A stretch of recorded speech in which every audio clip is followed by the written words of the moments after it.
Okay, we're very pleased to have Detective Steve Pryor here with us today, and we welcome you, Steve. Thank you much. Hello, everyone. Thanks for coming out today. The chief could not be here. He's taking some time with his family, but he said he'll be here next month. Okay.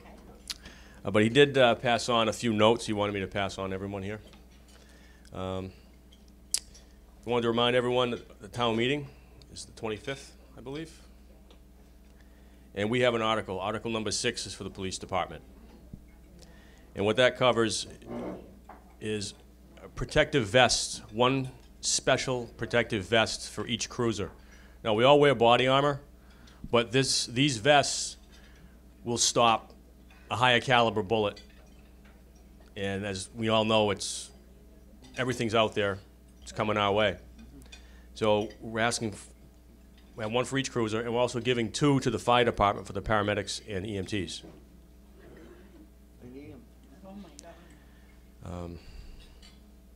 We're also want to purchase 6 more patrol rifles, so all of our cruisers will have the patrol rifles in them. As it is now, we have a safe, and they have to come in, sign it out, bring it out to the cruiser. And some days we come in, the guys come in, and you have a hot call, and you have to run right out of the station. You don't have that in the cruiser.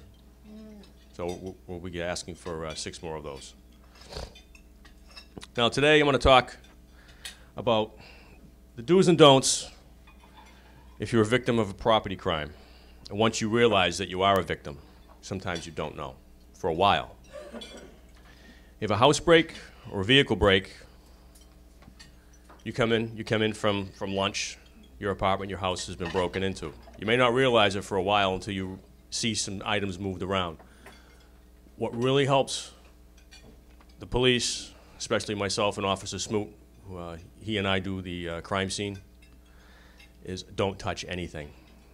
Stop what you're doing, leave that area immediately, go to a safe place, and call the police and wait for us to arrive. Things you can do to help yourself before you become the victim. You have TVs, you've got cell phones, all kinds of valuables, electronics. Photograph all of your property, record the serial numbers of that property, make copies of the receipt. You can put all of this, you can have family members help you, put it on a thumb drive. It's a little device plugs into your computer and it copies it to that. If you have renter's insurance, notify that insurance company, give them a copy of the hard drive, of your thumb drive. Because sometimes, if they don't know you have it, they may not pay you for it if it's stolen. I've seen that quite often. Again, lock all your valuables, your jewelry, those thumb drives in a safe deposit box. If you can buy safes with the push-button combination or a good, strong key lock, but bolt it to a wall or bolt it to the floor. Some months ago, we had a call down Lackey Dam, right at the dam, the fishing area, the boat ramp. We recovered a safe that was probably 3 feet high by 2 feet wide. Could have been bolted down, but wasn't. We still haven't found the owner for it. It was empty, it was pried open. So bolt it down. If you're going away on vacation, how many of you go to Florida for a month at a time? Anybody? No? Okay. That's good. Well, it just blew my next presentation. So. But if you're going away on vacation or you're going out, put your lights on timers. Lights on timers at different rooms and different days. Have a timer set so your TV goes on. And have someone check your residence and make sure they check it, because sometimes you're gonna go away on vacation. Oh yeah, I'll check your house for you. Well, those people get busy, they're tied up, they don't have a chance to check it, and if your place gets broken into, especially in the wintertime, your pipes could freeze, it's gonna flood. Anything can happen, and that's happened here in town. Folks went away to Florida. Relatives didn't have a chance to check the house. It was that real bad winter we had a few years ago. Oh, yeah. And the house was broken into, and the thieves spent days in the house. They had a huge safe. Family collected coins and jewelry, and that was broken into using the homeowner's own tools, and they lost upwards to $70,000. Luckily, we recovered most of it at pawn shops in Worcester and down in Rhode Island. The next thing I'll talk about is scams. How many of you have received those phone calls from the IRS or? Yeah. Right. Well, as rude as we want to be to those nice folks, now the trend is, and you've probably already heard of it, it's called swatting. Yeah, we're not swatting the fly.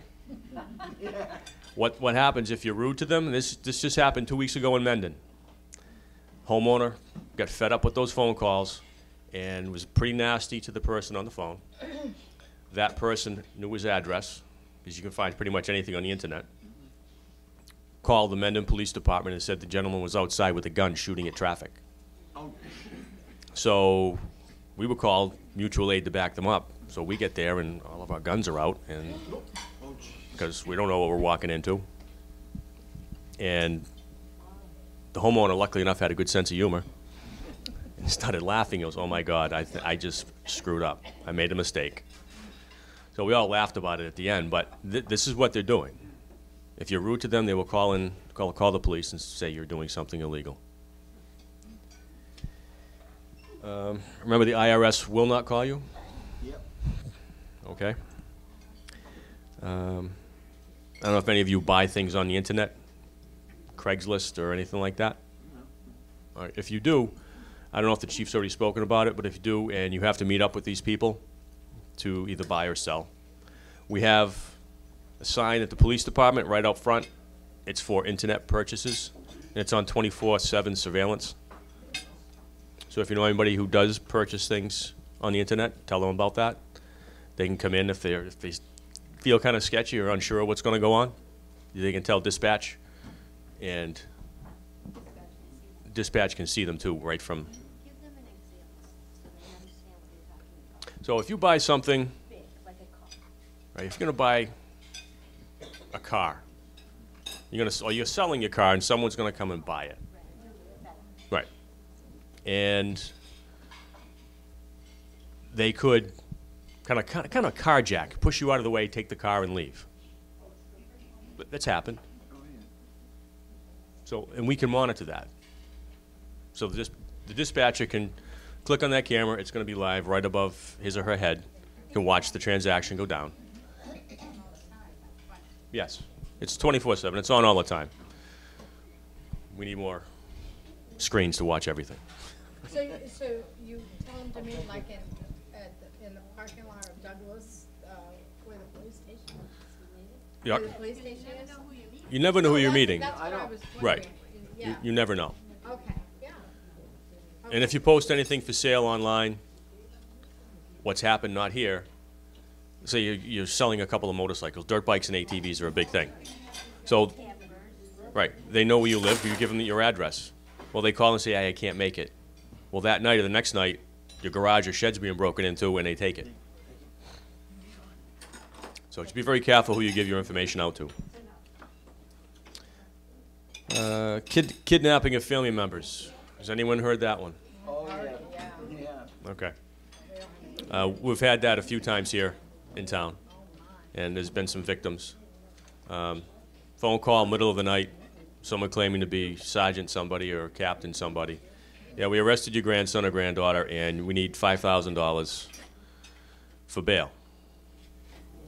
Okay, well, person goes to the bank the next morning. They tell them what to do. MoneyGram, Instagram, not Instagram, it's a website. MoneyGram, Western Union, something like that. Then they give a number and an account to send it to. So that person would go to the bank, take out the $5,000, ship it. A few hours later, get a phone call. Well, now they need money for court. So they go back to the bank, take out another $2,000 or $3,000 for fines. And thank God, it's only happened the first time. They lose the money the first time. But the bank, people at the bank have been pretty sharp. All the banks around here have been pretty sharp about catching it the second time. So we've helped them out that way.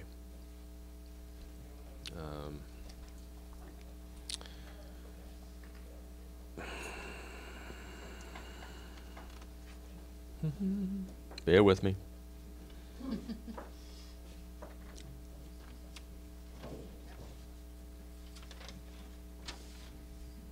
Talk a little bit now about crime scenes. So once you're a victim, you realize your place has been broken into, your car's been broken into, and you don't touch it, you leave, you call us. Well, when myself, an officer Smoot, or patrol officers get there, they'll assess the situation. We'll see what's going on, kind of figure out how it happened. And we'll start from the outside, and we'll work in. We photograph the entire exterior, whether it be a car, house, whatever it is. We'll look for clues, fingerprints, foot impressions, blood. And we'll start going in. Everything gets photographed first. Then we'll start dusting. And the dust gets everywhere, and we apologize before we even start because it's going to take a while to clean it up. Because what it's volcanic ash. And we've been lucky enough to get quite a few prints, solve some crimes, some house breaks. And then we'll start collecting all our evidence. We ship it out to the labs, wait for it to come back months and months and months.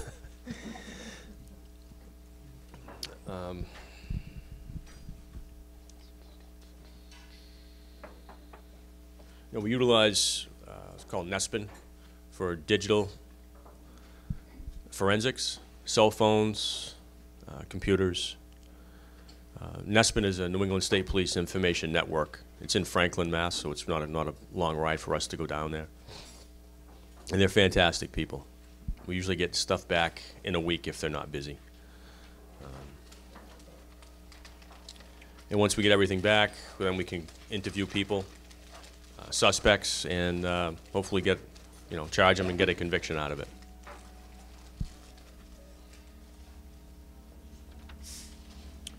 All right, now how many of you get the AARP bulletin? I just started. It's great. I love it. But there's, well, some people don't, Where do you get that? You can go online and get it. Yeah. But there's some great tips in here. And like the one I was going to talk about, since none of you go to Florida, I can't, but is winter rip-off tips. Protect your home from when traveling. I touched on some of it, but it's pretty much for everyone's going away for months at a time. So, do anyone have any questions? Yes. Not about what you're saying, is that Yes. okay? Yeah, that's fine. Is the dog doing better in training now that you can't take him on social visits? Yes, I've been told he's doing fantastic. Oh, you have a dog? Yes, Does he usually come? Where is he? he's been here. It's not. I'm not the dog handler. Oh, That's K9, that's K9. oh, okay. Bear, Police yes. dog. Bear's doing well. Yep. No. Officer Stockwell's the K9 officer. He should be making another trip here soon.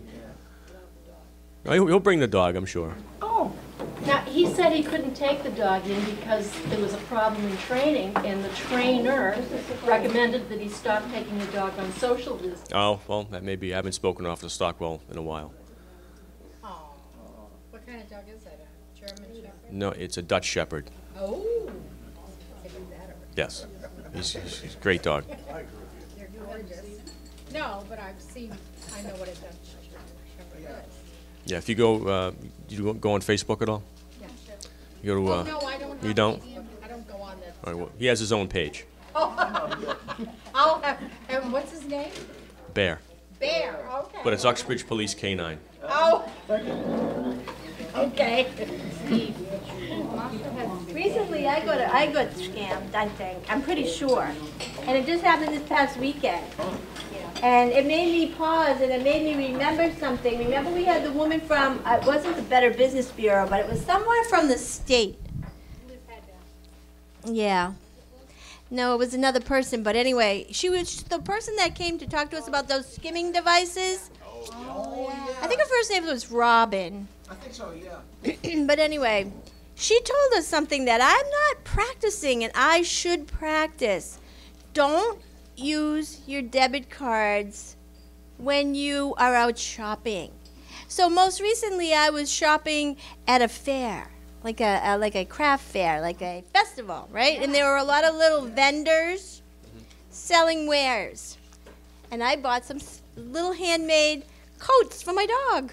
Oh, okay. Okay? And I used my debit card. And she said, "Oh, do you want me to send you a receipt? How do you want your receipt?" And she said, "Oh, I see your number here."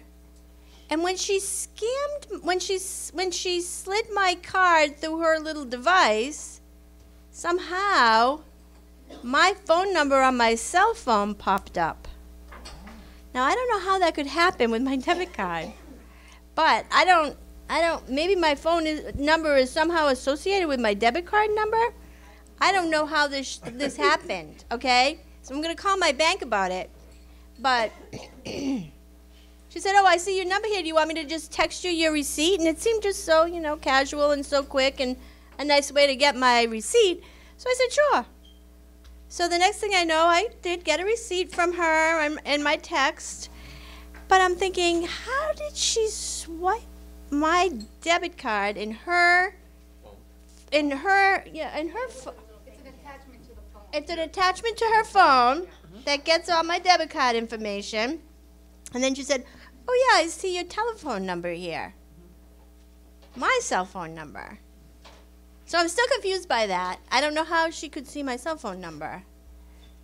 So then the next day, I'm working, and I pick up my phone, and I see that I have a message.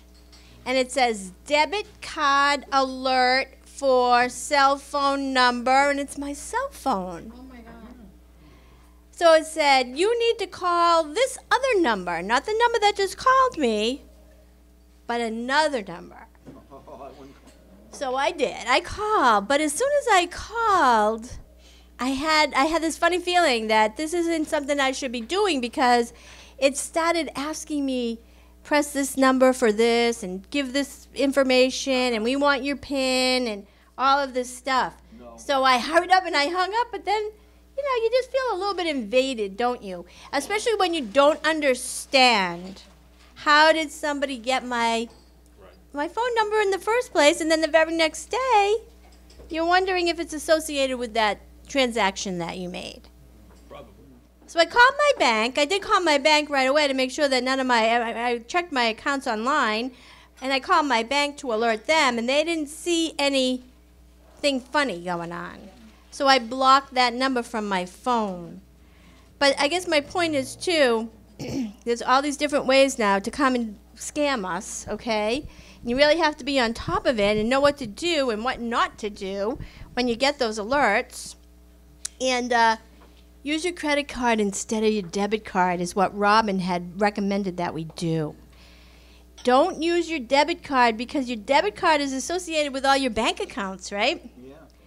And if they somehow get access to that, they can take all your money out of your bank account. If you have a credit card, it's very high, they're at least not taking your money out of your bank accounts, right?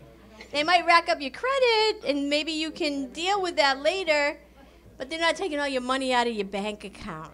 Oh, tell about the scam you had. So don't use your debit card and swipe your debit card in certain situations, because it could turn out to be a disaster. Okay, that's my story. No, I've noticed too that when you go to restaurants and stuff, smaller ones, they've got the little the tablet or iPhone or something, Right. and they slide your card on it. Yes. Do you want us to send you a receipt? That's right. That's what happened to me, you know, on Bagmas, that new Yep. restaurant, Yes. that's the way they do. Nothing happened, but Right. when you said that, You get the know, receipt in the you get the email. receipt in the email, you know? Well, email is different. This came to my phone number. I know. This I came know. to my private cell phone Yeah. number. Copeland's and them are doing the same thing. Yeah, I don't The other day and know. they sent it But I don't to understand email. how they could see my cell phone number When you don't give it out. when I didn't give it out. Yeah. And I just gave her my bank card. My bank card doesn't have my cell phone number on it anywhere. So how would she say, oh, I see your number, I'll just send you the receipt, I'll text it to you, to my telephone number. Mention that other scam that happened to you, huh? Yeah, well, I was doing, you know, I was on the internet and everything, and it said, be a secret Shopper. shopper. Okay, so I said, oh, wow, because I have friends, you know, Yeah. I worked at Hannaford, and this girl, that's how she got her job, so I did. Next thing, a couple of weeks later, I got this package, and it had Money orders. money orders. They said, Yep. put so much, you know, pay yourself this and then make a check and do this. So the And, rest, and I went, I think this is a scam, so Yes. I went down to Douglas and Yep. so we brought, You know, we it was brought a- it it was a back. postal it scam. Yes. was a postal, they told Yep. us to go. There's thousands of scams out there. There is, so I don't, No, how many of you have the new credit card or bank card with a chip in it? yes, I do. Okay. I hate it. There, you may want to think about getting a little wallet that the card goes into. Oh, it blocks. It blocks the signal because that little chip emits a signal constantly, electronic signal. And there are devices out there that I could have in my pocket and walk by your purse, and all that information from your credit card goes onto this little device. It's no bigger than this. I have this. And you download that, and I have all your credit card information. It's got metal in here. Yeah, Yeah, Yes. and those cards too. yeah. The banks are giving those out. They should be. Well, QVC does that. I don't know. And this is, It blocks the. Yeah, where did you yeah. get that?